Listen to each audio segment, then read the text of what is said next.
time here eating in Elars and we're gonna eat pork sisig. Feel ko talaga malilate ako. That's okay, it's ethics. Buliw. Sinasabi niya yun sa ethics nga, dapat on time ka. Okay, so first bite. Super lang sila! Alam niyo, never talaga sila kumakain sa mga ganito. Pero sinasama ko sila dito kasi, you know, sometimes you need to touch the ground. Yes, ang lapit na.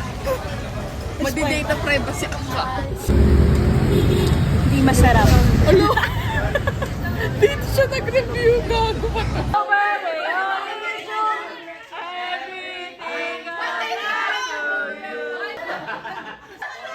Fast and Furious na matay! James!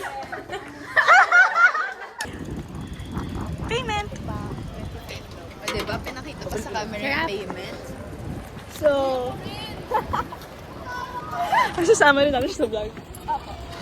Mag-Vikings tayo, bumili kayo na kayo. Mabilis na ubusin mo. Oo! Isa ka, 40 yung kay Badyo, yung pinakamalaki. Mag-Vikings tayo. Okay, so right now, kakatapos lang namin sa aming class na ethics na Wala naman kaming natutunan. Pero pogi naman yung teacher namin.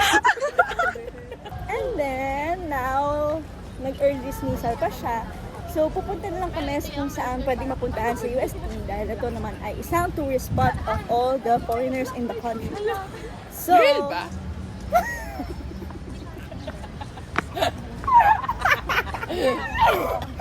Kaya simulan na natin ito yung isusuot ni Alicia para sa kanilang next performance. Tignan niyo guys, may pangit na Jollibee, magkakapatid sila. Like, makikita niyo. baka meron silang Usher syndrome. Ayan na. Kasi nga, di ba? Para mga kawawang bata dito naghihintay sa kanilang rides. Dahil di pa pala nag-ooperate. Hi!